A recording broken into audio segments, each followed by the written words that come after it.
You're listening to Mortgage Lending Mastery. Get the knowledge you need to advance your mortgage practice quickly and efficiently from Jen Duplessis, America's mortgage mastery mentor with over 37 years of experience and over $1 billion in lifetime fundings. Jen has been mentoring loan officers and realtors for over 15 years and speaking on stages across the globe. So settle in and get ready as Jen and her guests share their experience, passion, and strategies to help you crack the top producer code to reach new heights in your business. And now, here's your host, Jen Duplessis, Mortgage Mastery Mentor and head chick in charge of Kinetic Spark Consulting.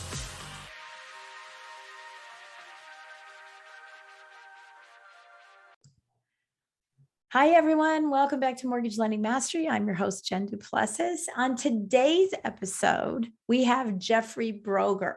Let me tell you a little bit about Jeffrey. He is a pioneer in the real estate marketing and technology space, founder of both STEEZY.Digital, which I'm going to have to talk to you about what that name is, and JJB Multifamily. So you must do some syndications there. That's good. He's been a real estate investor since he was 16 years old. He's at the top 1% of all time sales representatives and sales managers from Cutco. So we know what kind of sales training you had. We definitely get that.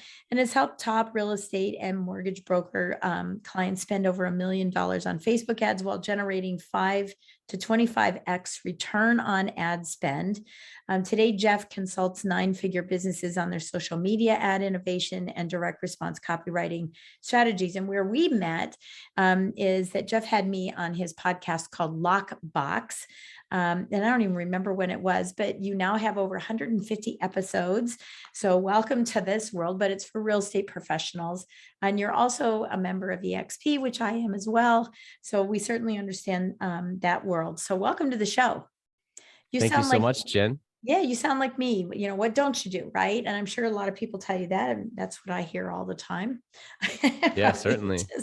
What don't you do in the real estate or business world? Yeah, I know, it's crazy. It's crazy. So I do want to ask you, how'd you come up with the name Steezy? What is that? Great question. Yeah. So it's a little bit of a shout out to my extreme sports background and upbringing in California. It's an extreme sports term that means style with ease. So extreme sports are one of the only sports that are gauged and judged based on style. Yeah. Actually, with like a surfer, dropping into a wave, there's points for certain activities and turns, but actually one of the judging methods is style. So it just became one of those terms that was used in the industry. And when I started my digital marketing agency, 5 years ago now, I was doing so much research of all the names I could think of in my head, and all of them were already taken. Yeah. So I finally came up with that, and I'm like, it's available. All right, I'm going to do that. Oh my gosh. Yeah. Yeah. Isn't that funny? It's funny. It's funny. I interviewed a guy years ago on my podcast, Jonathan Slane. He has recession.com. And I said, how did you get recession.com? Wow. Because and this was way past the Great Recession, right? He got it, I think, in like 2014 or something. And he's like, believe it or not, it wasn't taken. I mean, sometimes it's just not assuming, right? Yeah, right. Totally. Yeah. Usually nowadays you have to have a 4-word URL to even get it, and it's just crazy kind of stuff. And so believe me, I'm really active in metaverse and crypto and NFTs right now. I'm doing a lot of investing, creating an NFT myself, and I won't be mining. I think that's the only thing I don't want to do. But and as soon as I was learning about the metaverse, I'm listening to the guy talk, and I'm going on to Google and going, okay, I want metaverse concierge metaverse, MV concierge MV, because he's showing us how to go through there. And I'm going, oh my gosh, as he's showing, I go, they need a concierge service on here. It says, welcome to metaverse. Let's give you a tour. And I thought, I'm going to buy it. I'm going to buy it. So I bought like 25 different versions of all those things so that if someone wants to buy it from me, they can. Yeah. That's smart. I know. Well, hey, listen, there's a guy in one of my masterminds. I hold masterminds. I'm a mastermind leader. And one of the guys in my mastermind, he's like, I own dentist.com and I don't really know what to do with it. And we went, what? Wait, what? So Sell anyway, it for like $150,000. actually, he's not going to sell it. He's going to license it out so that Dennis can do dennis.com/Jen Duplessis, dennis.com/. He's just going to license it out. Oh, He's going to make about 7 million. wow. Nice. Yeah, Even we were better. like, no, See, you can that's license it out. You don't need to that's be the value of selling a it. mastermind. That's it. That's it. Don't sell it. Don't sell it. So anyway, we digress right away into some all kinds of fun stuff.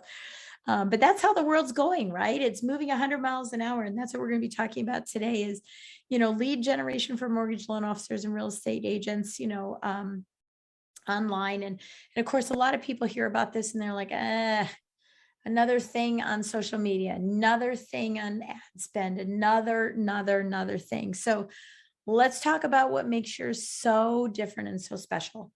And I'm going to let you take the lead Absolutely. there and give my throat a little bit of a rest. Yes. Yes, absolutely. So wouldn't it be nice if rather than getting another social media lead with name, phone, email, who probably doesn't even know who you are, wouldn't it be nice if you actually had an appointment instead? A qualified appointment? Well, after my background with direct sales through Cutco, I realized that same need as a sales representative, that constant flow of leads was very nice. But then you still had to do all of the follow up, all of the outbound calls, all of the voicemails, all of the texts to get the appointment set. Yeah. And actually, our KPIs and our metrics at Cutco were 10 calls to referrals would equal one appointment. Mm-hmm. So that was the flow. It was 10 calls, one appointment, and then a company average 60% closing ratio. Somehow I was able to achieve a 90% closing ratio. But through that, I was then able to have a higher, average order as well and hit the top 1% and all the stuff. But thinking back to that experience, it was leads first, and then it was appointments as the next step in the funnel. Right. I think the common disconnect with lead generation companies is that they're pushing for the top of funnel result to the mortgage loan officer. They're pushing the leads rather than pushing the appointments, going that extra step down the funnel and taking all of that follow-up work and all of the, the texting, the immediate response to an internet lead within 5 minutes after they submit, the constant follow-up over 6 to 12 months to convert someone who, just got in last year, but they weren't ready. All that is taken off their plate so that mortgage loan officers can focus on bottom funnel opportunities and appointments that are scheduled on their calendar and confirmed. Okay.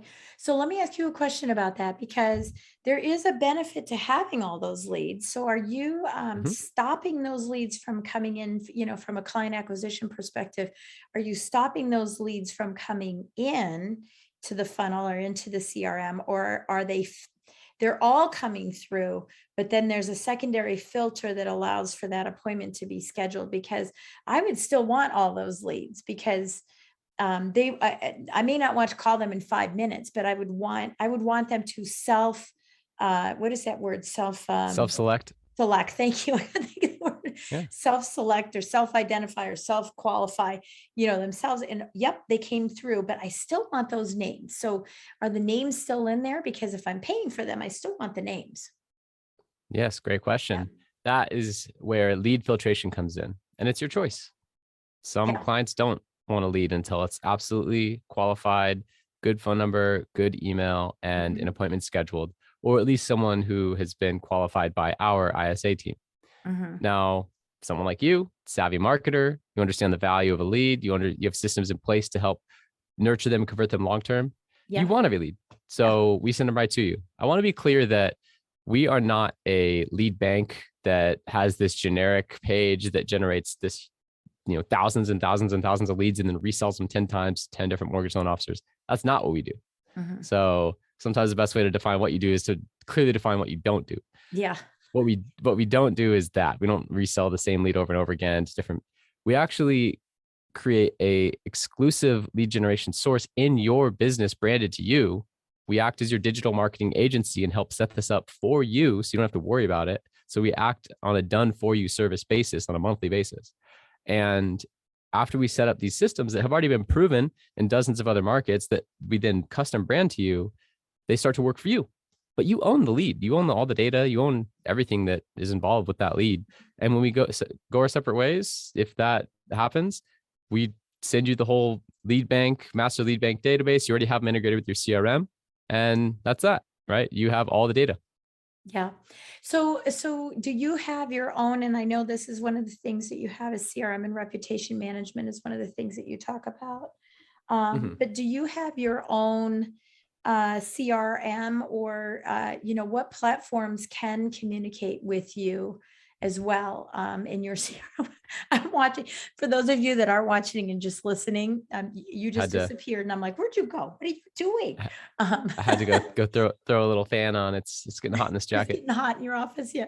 So, do you have your own CRM that that everyone has to be part of? And then when they export at some time, in space that, they have to have a CRM that speaks with you directly. I mean, so how does that work in here as well? Great question. I love all these logistics questions because I'm an engineer. This makes it real. I know. Oh, okay. You're an engineer. So you go one piece at a time. No, that's fantastic. I love it. That's a very unknown disc profile of mine. An unknown piece of me. Yeah. Cause I'm mostly an I. Yeah. But I'm an IC. High I. Yeah. Yeah. I'm high I. So as far as the CRM, we have found over the years that most mortgage loan officers and most real estate brokers have their own CRM that they have been using for a couple of years, or they just switched to one, but they already made the emotional decision and the financial investment, and they're in this process of change already. And then they come to us, hey, we just got this new CRM. We want to ramp up with leads, right? It's either they're set in their ways, or they've already switched and now they like don't want to switch immediately again. So in the beginning, we integrated with whatever CRM came our way. We built custom integrations, and we still do that today. Actually, I haven't had a CRM come to me yet that I have not been able to integrate with my team. So we make it easy for you. Like we want this to be easy for you. In the recent years, we have also developed a CRM of our own. And there's a couple of reasons for that. Number one, you could just think of it as a backup CRM. I mean, we set up a profile for you on our CRM. And if ever anything happened to your CRM, or you were sick of them, you wanted to check ours out, you can. It's included with what you pay us on a monthly basis anyway, right? And so now I want to just point that out, because some people won't see value in it, right? Some they're going to say, oh, then you have all my data and all that stuff. Sure. The scarcity mindset. Right. But but what I have to tell you is most loan officers have their CRM with their company.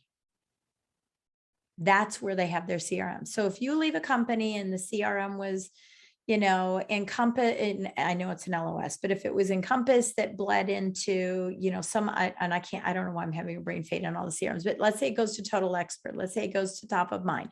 It doesn't matter. When you go there, it's all attached to your company. So when you leave your company, unless you have something of your own, everything's with your company. Yep. Everything's with your company. And I don't want to cross some line of, well, they really are owned by the company, but are they owned by you?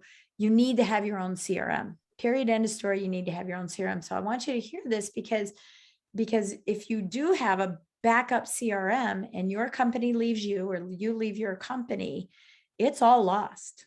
And that's not good, guys. That's just not good. No, it's such a great point, Jen. Honestly, I mean, technically in that agreement, I'm sure they say that they own all the data associated with your relationship with them. And when, if and when you part ways, they're not going to let you take all your leads. I mean, you'll have some phone contacts you could reestablish with, but it's not going to be this organized database sync that they send you.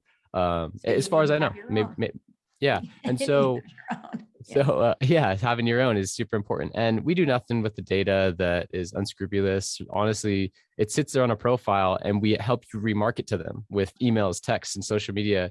And it keeps it very organized on our side.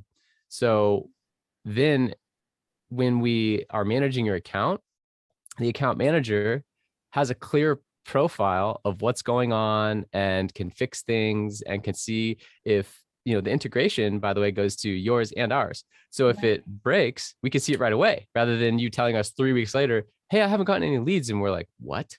Right. Yeah. We know right away when things are happening, and there's just so many other benefits. We also help with reputation management, which is a huge aspect of online, being able to be found online today.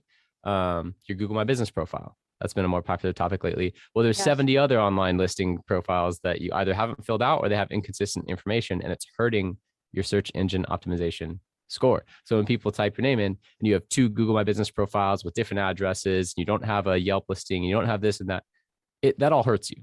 And so we help to consolidate and organize all that as well with our CRM. Yeah, I love that. I love that you do that too, because it's funny. My husband just changed companies, and when he got to the new company, well, just recently he got onto Facebook, which is funny.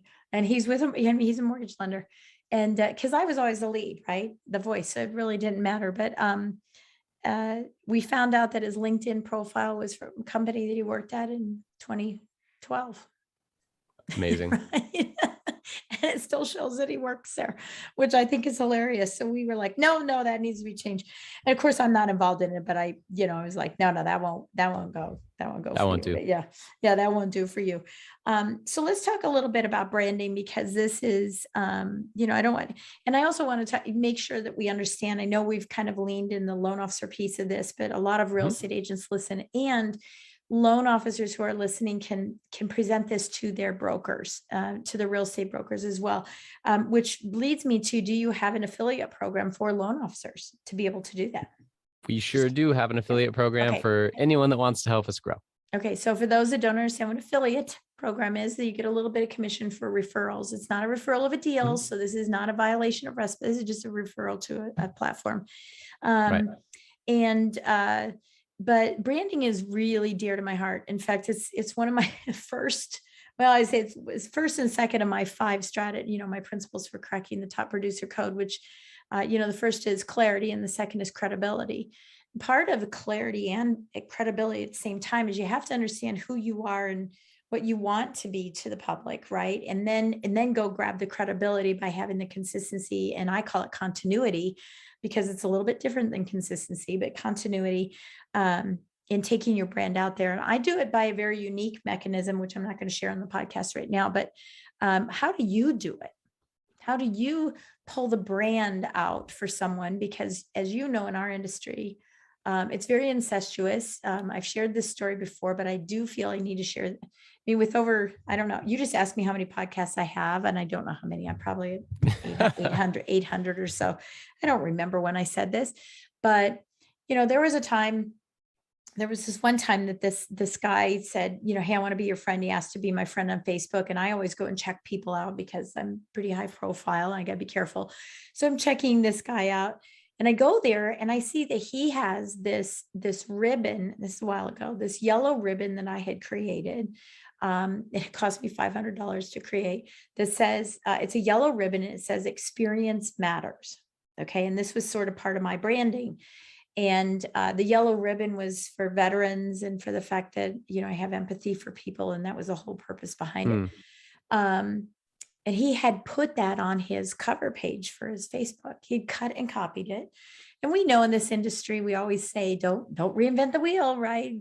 Steal, rape, and pillage, but give people the kudos for having created it, Sure.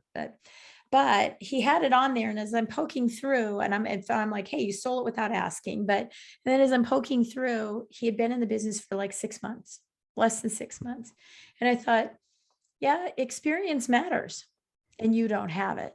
Right. So you have to be careful about what we do like in others. And that's why I'm asking this. And so I'm sorry for the long setup, but the reason I'm asking this is a lot of times when people come to me and we talk about their branding, they share with me, and companies will ask me, show me some ideas of what you like. And I don't like sharing that because what I like may not be my brand. And so they'll come to me, and I think this is a major issue with companies, is show me some ideas of what you do like. It's more what I don't like, as you have said before, right? So if in this particular case, it's like, don't take the things that you like because it may not align with you. And so that's why we work on alignment so much in what I do with coaching. So tell us a little bit about what you do in branding to pull this out of people. How do you determine who they are? You set me up, so now I can knock out of the park. Sorry. No, it was great. So I'd like to touch on 3 topics. Yeah. The first topic is storytelling. Yes. Mhm. With branding, Mhm. can I tell you a story? Yes, please. Excellent. I was fresh out of college, came back from Northern Arizona University to Southern California, and I was referred to offer sales consulting for a branding startup right out of college because of my experience with Cutco. They knew my 6 years of direct sales background, 70-year-old company that had instilled amazing sales practices in me. And I had then been a sales manager at Cutco as well. So my experience was relevant despite my young age of 22, fresh out of college. And I came in, and there was this branding company that was rebranding K through 12 schools, because K through 12 schools in the 80s and 90s, they needed logos and mascots as they were growing. And so what did they do? They went to the ones that were on TV and that were in colleges. Well, it wasn't a problem for Bumblebee, the Wildcat. Yeah. the Longhorn was my high school. Right. Yeah. And it was the exact Texas Longhorns logo, the exact total rip. Right. And so in the 80s, 90s, and early 2000s, not a problem. In the 2010s, you invent the internet, and not invent it, but it exploded, and people have it on their phone and everything. Well, now it's a problem because University of Texas has a TV network, right? They are very protective of their brand. There's and now they're seeing IP. Yeah. Yeah. And now they're seeing a maroon Longhorn, not a burnt orange one, a maroon Longhorn with a pixelated logo in a high school in San Diego. Well, my high school was actually one of the examples of a high school that got a cease and desist letter from the University of Texas. Now they have to rebrand. Super interesting niche. The founder of this company had come from pharmaceutical branding, doing $100,000 brand packages plus for pharmaceutical companies like Humira and huge multi-billion-dollar brands. That was his experience in branding.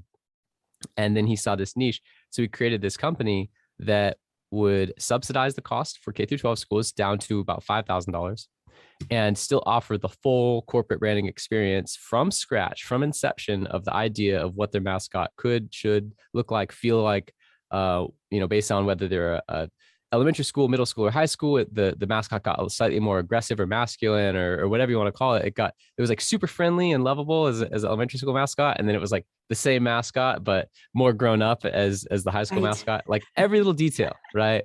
And so I had to learn their branding process in order to then sell it. And that was my first experience with the power of branding and the difference between a brand is not a logo, right? A logo is a logo, which is an element of branding. A brand should have its own identity. It should have its own social security number, its own voice, a way that it speaks. You could say today, Nike would probably say this about that. What is Nike? Nike's a corporation, right? But you kind of have this feeling for what Nike's comment would be on a social issue. That's branding. And so that's the first story, and the element that I wanted to convey there is the power of storytelling. Yeah. Because stories are how humans learn and retain information. Yeah. So what's your brand story? That's really the first step. Because I told what I just said in that first point in a story-like fashion, probably a lot of your listeners will retain it much more than if I would have just rattled off a bunch of facts or examples, because there was a beginning, a middle, and an end. Oh, believe me, and there was this whole journey through it. Flips through a TV and they see a Longhorn, they're like, oh, is that the real one? They're not the one. Yeah, of course. Yeah. Now, and there's triggers every time, your listeners hear Longhorns or see a Longhorn, they're going to think about this story and think about this podcast, that's right? What I mean. There's so many anchor points. So that's the first step. Is I align with the mortgage loan officer, with the real estate professional who wants to do this branding project, and I get out of their head onto paper in a very clear, concise fashion, their hero's journey. Right? The hero's journey is the most common storytelling framework used. Think of any blockbuster movie, Disney movie. Anything, it's anything. It's the hero's journey. Yeah. We use that in our branding process to create a hero's journey for our client that is specific to their real estate experience. And it builds this sense of, now here's the second point, trust. Yeah. Trust, trust, trust. Trust is the number one thing as real estate professionals that you need to evoke within your perfect prospect. And this comes from extensive branding experience. I mean, I've paid for consulting from brand advertisers with decades of experience, way before I was even born. And they have put together this incredible system that distills down your type of business into the exact emotional trigger that you need to trigger within your client in order to have them buy from you or choose you over the other competition. And in a real estate transaction, which people rarely do, every 5-10 years, maybe, it has huge financial consequences if it's done wrong. And they are less interested with the shiny new object rather than with someone that they can trust. Trust is the number one thing that you need to evoke within them. So what is more trust building than a compelling story that's true and that exemplifies all of the experience you bring to the table based on your journey? Yeah. Right. One of the best ways to evoke I'm going to trust. interject here. Yeah, I'm going to interject here on this because, I talk about this all the time with my clients is, the know, like, and trust factor. We know about that in selling, but I don't think that a lot of people really understand the depth of where it goes. And I teach on this quite extensively, which is, they know what you do. Maybe. Right. They know what you do by your title, and we leave it there. And we're like, well, they know I'm a mortgage person. They know I'm a realtor. Come on. Why am I not getting business? They know what I do. They might like you, they're cordial at a networking event. They might like you. But the reason that the sales don't happen is because we never get ourselves to trust. And the trust piece of this is that they don't need to know what you do. They need to know who you are.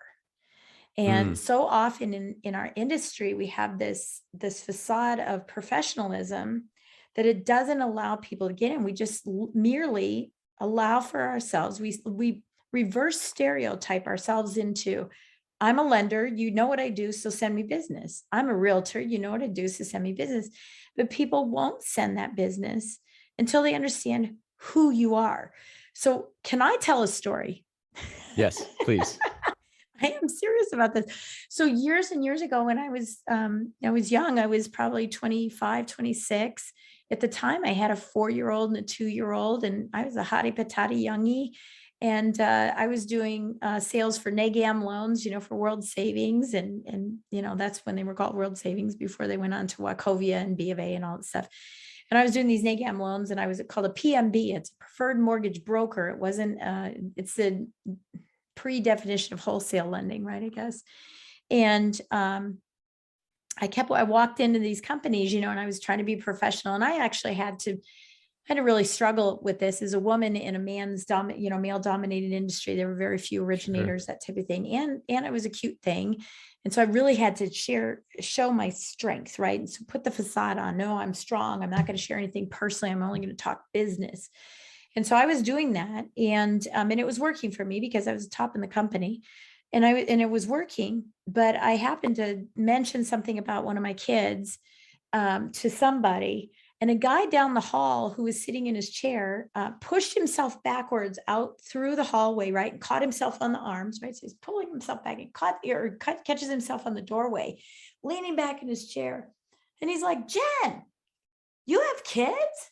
And I said, "Yeah, I have kids. Why?" And he goes, "Well, I just thought you were some young chick who was spending all her money, in this lending business, spending all her money going partying. If I had known you had kids, I would have given you business years ago."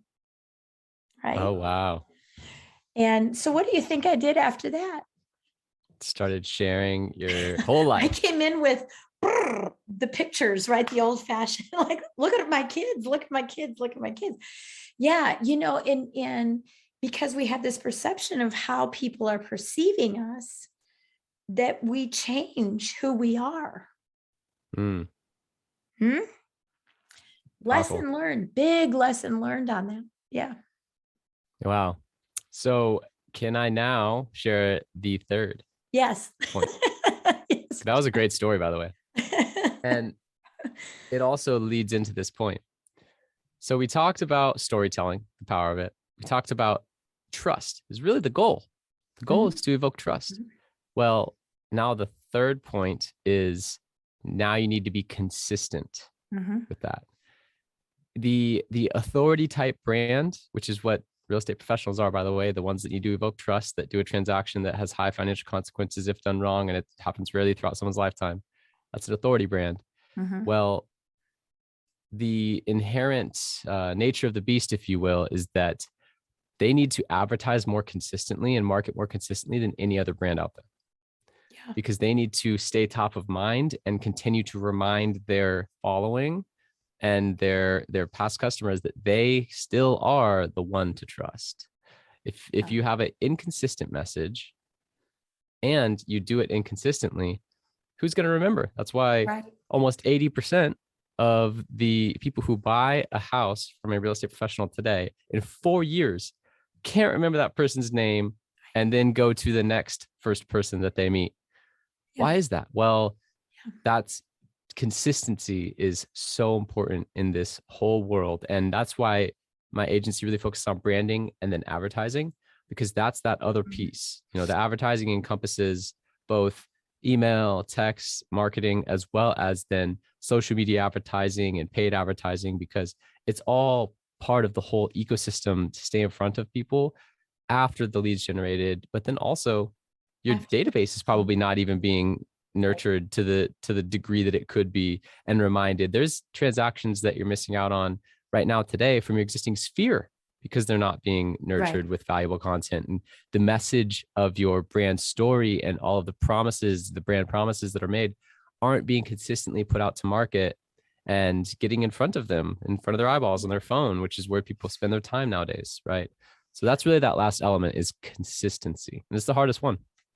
Yeah, I think it is too. And we talk about it a lot. We have a tendency, I think a lot of people, and so I don't mean to discredit mortgage or real estate, but I think it's in Yeah. sales generally, in all businesses, small businesses, entrepreneurship, et cetera, is that in sales is that we get a lead, we close business, we get a lead, we close business, and it's linear to people. And one of the things that I coach on is the infinity, right? The infinity sign, because Mm, if we can create a great experience for a client and then create loyalty by having the continuity or consistency on the backside of nurturing our clients rather than neglecting them, and being ready for the when, right? Being ready for when they are ready, or nurturing them to trigger them because they don't have awareness. And again, getting back to authority, they don't have awareness that maybe you'd have to be crazy to not know you have more equity in your home now, but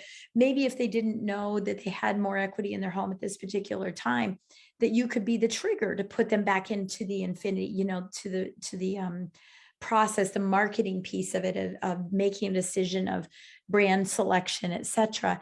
And this is why I don't call past clients past. And most people think of past client as PAST. When I say past clients, I'm talking about clients that, in your opinion, have passed away, PASSED, because you decided that you weren't going to talk to them anymore. When you went to the closing, you closed the casket on your relationship. So I call them alumni, because what do alumni do? They talk it up, they root for you, they endorse you, and they bring more money back to you, right? They donate to you, right? When in I an love that. a true alumni situation, which means that they're going to come back and they're going to spend more money with you. So I will So never great. say past client. I will always say alumni client. And when you have that framework, then you're already in your mindset that they are coming back and that you need to take the action to bring them back. Wow. That is so great. I love that, Jen. Just the mindset shift of past client. Yep. Closed them, on to the next. Such a salesperson mentality. And I could say that Yeah, because I was 'cause I that. am. We I was were, that right? We were person. those. I did the hardest part, which is closing someone brand new from scratch. That is the hardest part of sales. Yeah. And after you have actually closed them, they are 17 times more likely to buy from you in the future. Yeah. And yet we And close the yet, casket and yeah, we I bring went them on to the next, flowers, on to the right? next, on to the next, on to the Right. next. And I kept that uphill grind forever. And I never at least in my early experience, created that Yes. flywheel or that infinity loop where Yeah. it starts to get easier over time. That's the idea, right? Business, it can't always be this hard.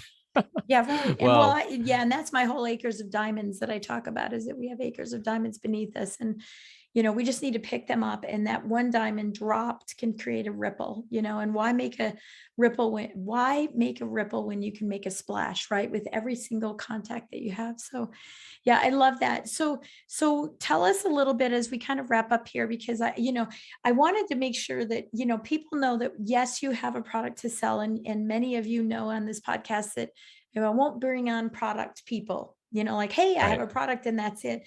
I want to find out behind it, how it's going to change your life, how it's going to change your mindset. It's not just buy a product, but how it can actually change your life, right? Um, Yes. and I think that we've done that here, because you're really seeking and finding out, what their story is, how the world sees them, and then developing that trust and confidence.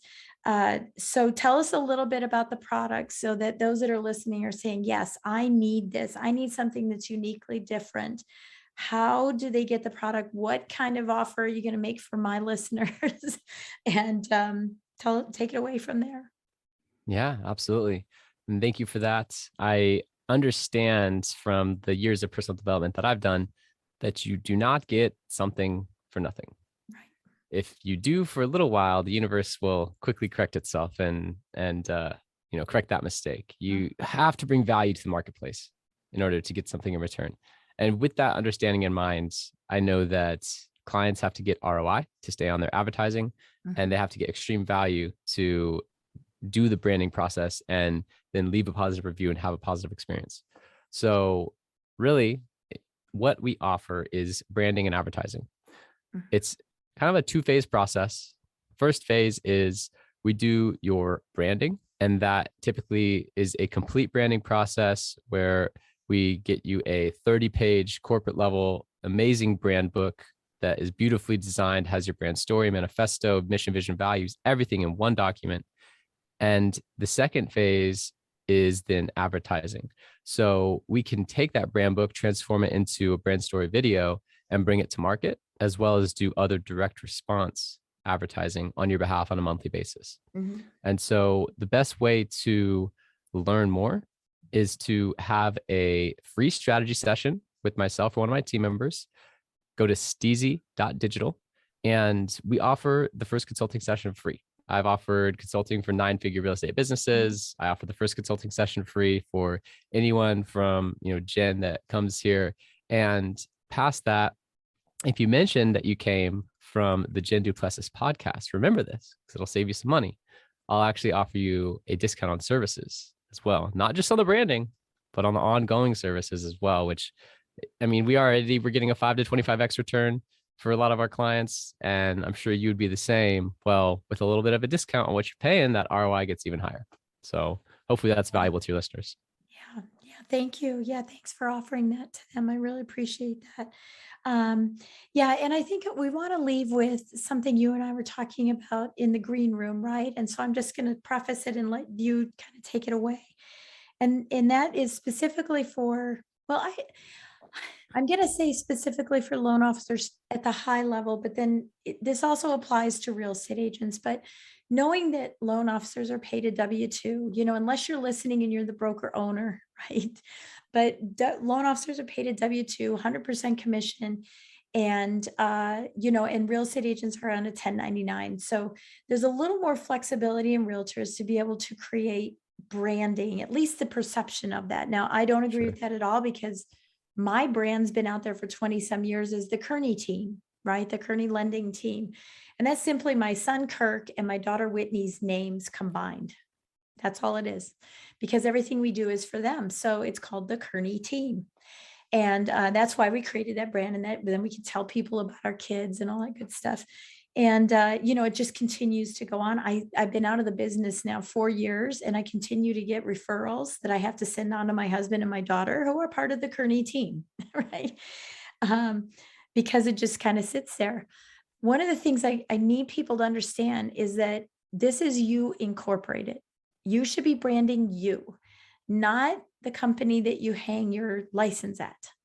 So with that Yes. said, yeah, with that said, maybe you can speak to this and how important that you feel this is, and give us one last, tip or idea here that we need to walk away with, so that this creates not an impulse. It's not influence. I mean, it's not, uh, oh my gosh, I can't, manipulation. This is an influence for you to understand the importance of taking action to create this for yourself.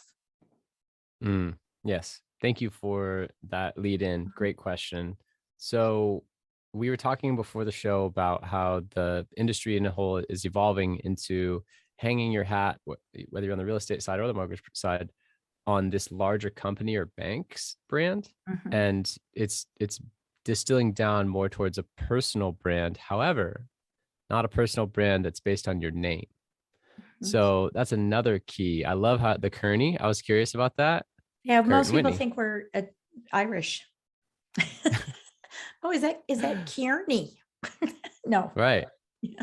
But also that is a brand that has a great story. Now that I know it, that's awesome. And you could pass it on in the future. You could Mhm. hand that on. And so, the brand, it should be, one of the ones that I think of right off the top of my head is like Porch Light, like something like that, Mhm. lockbox, right? Mhm. I thought of a particular niche aspect of my industry that everyone in the industry understands the moment that they see it, and that no one had labeled a podcast about yet. Right. One of those little subtle details that's Mhm. industry jargon or something that only they would talk. But you don't want to do an industry jargon type of brand for a consumer facing product. I was attempting to catch the attention of mortgage loan officers and real estate professionals Right. with my podcast. So in branding, I would encourage you to think about that. Think past your name. Yeah. And I would think something along the lines of a consumer experience, or a widget, or something that's used in the industry commonly, that even if the consumers call it something wrong, and they self-identify as like, I'm a this, I'm a dog lover homeowner, what, I don't know, whatever the thing is that they've Yeah. labeled themselves, you do your research, Mhm. it should click where you're like, oh, that would be a great brand name. And then add a nice slogan to it that tells what you do. I think having something like that will really help not only separate yourself in a healthy way from your larger corporation that you work with, the bank or the cloud brokerage or whatever it is. It'll help separate you in a healthy way from that, but it'll also be much easier to pass down in the future. If you're thinking exit strategy and long term, you could actually successfully exit that franchise or brokerage or whatever you build, and it's not tied to your name, right? That's one of the things that I see when I get my 55-year-old real estate clients, and they've built a 20-year brand around their name. Now they want Yeah. to exit, they're having difficulty doing that. And not Yeah. only is their sales volume taken out of the valuation, but their name is on the door. Yeah. So And I've seen go ahead. that, I've seen that in my area. We have a real estate agent called Linda Sells Herndon, right? I mean, that's what she does. Linda Sells Herndon. She has all the listings, but when it's not her, who is it? And I think that, Mm-hmm. and I know I experienced it as a real estate agent that I worked with. And then when I put my house on the market, she had another realtor call me by the name of Ginger. And I was like, well, where's Linda? Right. And First I know question this is a challenge every that we time. have, right? It's a challenge that we have in our industry well, I think it's a limiting belief that a lot of real estate agents and loan officers have, that, they want you. Well, they don't want you. They want the experience you provided them. So if you can duplicate that through a team, then that's all that matters. And I'm proof in the pudding, right? I went from 50 million to 100 million to 112 million in production using a team, because it wasn't Jen Duplessis's team, right? Mm. And I think that that's super, super important. There's another person that did that here, and what ended up happening is that when she retired, she had to fly back from Florida up to Virginia every quarter to make an appearance at something, so that everybody felt that she was still around, because when she started moving away, business started falling away, and it didn't work, right? Because it was her name. So I love that you're saying that. What I want to ask you another follow-up question. We could have left it at that, but what I want to ask you as a follow-up question on that is, can you give us an example? Because now it's branded for somebody, so nobody can Mm-hmm. take it. Can you give us an example of a real estate person who has branded themselves with you and what name they use, and a mortgage person who has branded themselves with you and what name they use. So we can kind of get an idea. Because as you were saying, it's something that, even if the client says it wrong, I love porch light, I get the idea. I mean, I could say deck, but I started stumbling onto, I don't really know what I would use. So can you give us an example of what you have created that is already trademarked that no one else can take? Great question. I'm glad that this conversation is stimulating so many follow-up questions from Jen. That's how you know it's a good conversation. So I'll be 100% transparent. And I talked to Jen about this at the beginning of the podcast. I've found that the branding offer has not resonated with my mortgage loan officer clients, and they've gone straight into advertising historically. Mm-hmm. My branding process has resonated more with real estate professionals. Like you said, they have more autonomy. They're used to that. Yeah. And so Lenders are missing the boat. mortgage loan officer side, I don't have a specific example, although I would love to. I think it's super relevant, and that more mortgage loan officers should do this type of branding. Mm-hmm. And the real estate side, Jason Lee Multifamily was a good one. Now he does incorporate his name, but that evolved into JLM. Yeah. Right. So JLM then is, Jason Lee Multifamily sounds like it rolls off the tongue nicely. It says on the 10 exactly what the business does. Right. Right. But also JLM now is kind of like more of a timeless acronym, more of an enterprise. Of that. Yes, exactly. And so then JLM.real estate ended up being the URL, which is great. And so that one we went through the full so we brand don't story. have to make it so fussy as just to maybe Right. just have it be, something that's really, really quick. It was funny. My daughter, she was not happy when I did Kearney. And I said, well, Whitney and Kirk. I said, we could do work, WHIRK, which we did, by the way. And that is a property management company for our real estate. And it's called Work. Nice. So you did do that. Did when she didn't like the name. She goes, it's not as cute. And I go, you wanted it. So so we have a company called Work, WHIRK. And that's why it's called that. It's just taking combinations and names, I think isn't a good way to do it. Or I'm going to throw out another idea, acronyms. The most recent book that it's second to last one I did. I've done 12 now, 12 #1 bestsellers, is called Impact, right? And it's an acronym book. And the word impact is an acronym, inspiring, motivational, right? I am inspiring, motivational, powerful acronyms for cognitive thinking. And every chapter is an acronym, and it's a story around the acronym. So if you can create an acronym, that'd be a great name. I have a good one. Yeah.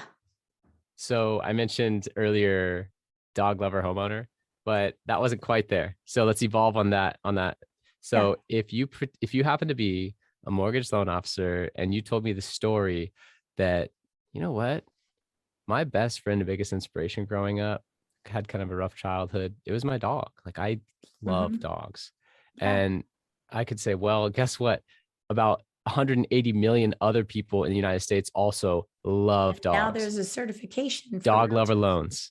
Dog lover loans. Yeah. There you go. Right. That's it. And what you do is that they self-select, like you're saying, Yeah. It's and it's funny because this is something that I talk about a lot.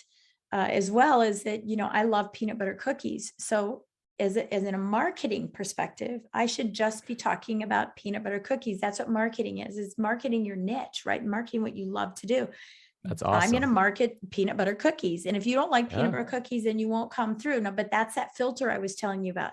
It's like, oh, but there might be something there, because I want to be able to tell them, hey, I do make chocolate chip cookies and I do make oatmeal cookies, but my favorite and where I'm the expert at, right, is in peanut butter cookies, which is great because it's a trigger. Yeah, it's the trigger, but so that's one of the challenges without marketing and having that brand is that you're marketing to everybody, which means you're marketing to nobody, and so you have to pull that in. And then you can tell them, yeah, I do all these other things. Come on, I do them all, but this is my expertise. Yep. This is and where I really fly.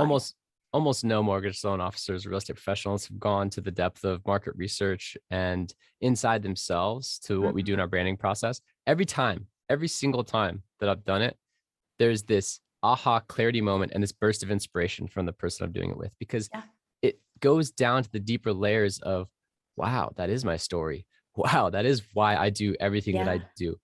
It's powerful. It's a powerful process to go through, and you'll leave that branding process so inspired to go conquer the world. It's like going to a personal development conference, except it happens over a couple of Zoom sessions and some very curated questions, and it just digs so deep. And then you end up after that, you don't just show up after that from a personal development conference with nothing. You then have a 30-page brand book from that result, and you can now take that to the world. Now you can scale your team because you have a brand book. You don't have to go, well, I don't say this and I say this and I don't say that. Right. Yeah, I think it's really cool. You and I are going to talk about affiliate, because I think you need to have your branding program needs to be in my coaching, because it'll mirror very well with what I do in branding. Because my number one for my 5 principles is clarity. And the second one is credibility, which together is branding. Right. I love that. Yeah, let's talk. I love it. I love it. Okay. How do we get a hold of you? The best way to get a hold of you? Yes. So best way to get a hold of me, look for STEEZY.Digital online. I actually make myself pretty accessible. So you can just Jeff at STEEZY.Digital, really easy. And there's no .com. I know I didn't think it was going to be need explanation so many times. When I founded the company, I was like, .digital. That's cool. Like everyone, it'll be futuristic. Everyone gets it. But then I'll get these inevitable responses like, hey, your email isn't working. Jeff at .digital.com. No. So it's Jeff at STEEZY.Digital. STEEZY is STEEZY, or you could just type in STEEZY.Digital, Jeff Brogger online, Google. I make myself easy to find. Yeah. No, it's good. It's good. I mean, look there's .clubhouse, right? I mean, not Clubhouse, but .club, because when I'm on Clubhouse, that's what I give away is .club. Jen Duplessis is .club. Yeah. Yeah, it's crazy. Awesome. You're awesome, Jen. Oh, well, you're awesome too. Thank you so much, Jeff. And thank you so much for having me as a guest on your podcast. I don't remember the episode number, but you guys can go there and listen. And, I don't know when it was. I bet I was number 100-ish. It was like 6 weeks ago. Yeah, 8 weeks ago. So you were like, what, episode maybe 120 or so? Or something. Yeah, something like that. Okay, sounds good. Well, again, thank you so much, everyone, for listening. Thanks so much for taking time out of your day to listen. And I just want to remind everyone to go to kineticsparkconsulting.com/launch, and you can get a free copy of my book. And don't forget to subscribe to our YouTube channel, where you can see us talking rather than just listen to us. And last but not least, please give us a great 5-star rating and write a quick little review. All you got to do is write a few sentences and away you go. So we appreciate you listening in, and we hope that you have a great week. We'll talk to you soon. Thanks for listening to Mortgage Lending Mastery. Be sure to subscribe to hear more sales tips, ideas, strategies, and tactics to help you with your personal and professional growth to multiply your results in record time. And if you like what we're doing, don't forget to give us a rating and review so we can continue to bring you the best content possible. Wanting more beyond the podcast? Join our Mortgage Lending Mastery membership community, where you will find extended interviews with our favorite guests, weekly training, tips, and insider secrets, fireside chats with Jen, free content, meet, share, and collaborate with other members, and so much more. Click the link in the show notes to learn more about this exclusive content. Mortgage Lending Mastery is an Industry Syndicate charter podcast. Industry Syndicate is the first podcast network specifically for the mortgage and real estate industries. Get the Industry Syndicate app in the App Store or Google Play today.